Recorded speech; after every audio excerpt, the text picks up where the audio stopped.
E, cara, Sim. vou ler a pergunta do Vicente aqui, e aí eu vou introduzir um assunto para a gente vir encaminhando aqui, né, o racional, né, nosso racional, que ele perguntou assim, ó, boa noite, Cássio, tudo bem? Sobre Airflow e outras ferramentas similares. Você recomenda estudar antes de entrar realmente na área de engenharia de dados ou é algo para deixar para quando tiver contato com a mesma no dia a dia? Eu vou trazer uma opinião e eu gostaria que tu trouxesse a tua percepção, né, como engenheiro de dados. Cara, assim, ó, eu sempre bato no mesmo assunto, é um mantra há 2 anos que eu falo sobre isso, pelo menos. Estudar. Primeira coisa, falando de tecnologias, SQL, visualização de dados, depois Python, e Python não precisa ser de largada tudo. Cara, estuda sobre consumo de API com Python, manipulação de dados lá com Pandas e NumPy, né, criar data frames.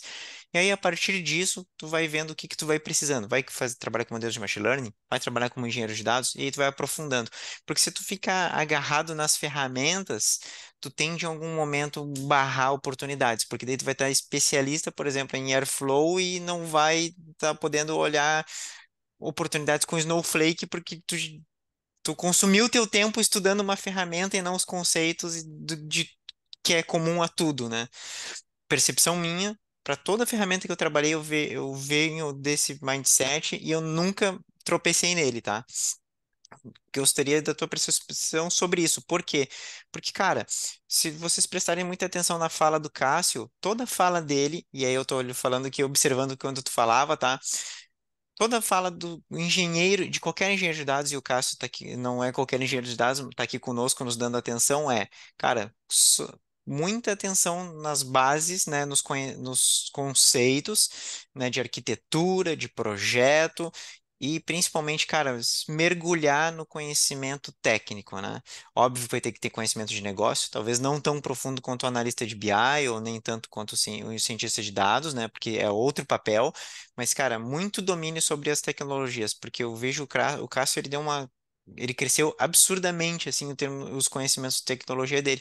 Coisa que quando a gente se conheceu, já era meio parelho, ele já deu passos adiante, porque ele tinha realmente esse objetivo, ele tinha muito Sim. claro isso, e depois ele só. Bom, vocês conhecem ele tão bem quanto eu, que a gente acompanha ele no LinkedIn, né? Então a gente vê os materiais que ele produz.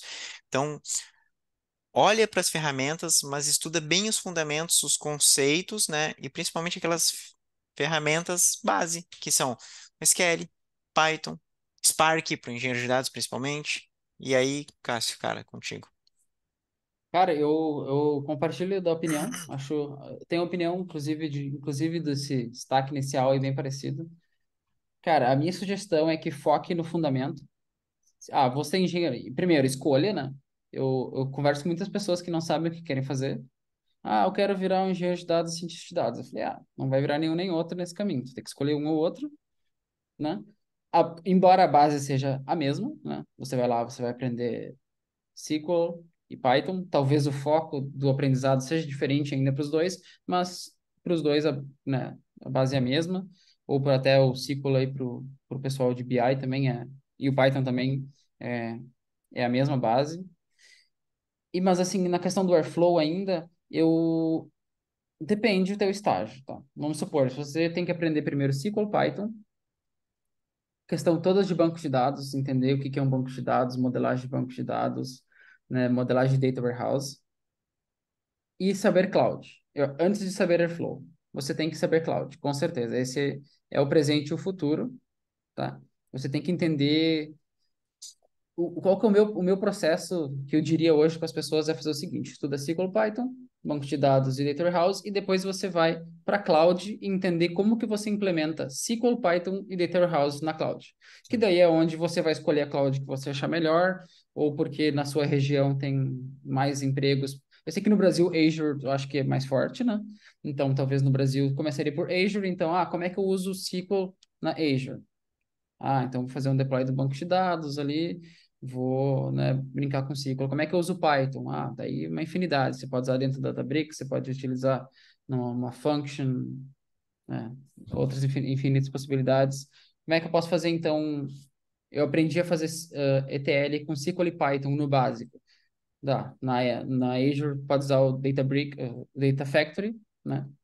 Para fazer essa parte de movimentação de dados e também o Databricks. Aí você já entra no Spark. E bom, e daí aí você vai ampliando o seu leque. Mas o Airflow, antes de saber isso que eu falei antes, né? Python, SQL, banco de dados, não acho que não faz sentido, entendeu?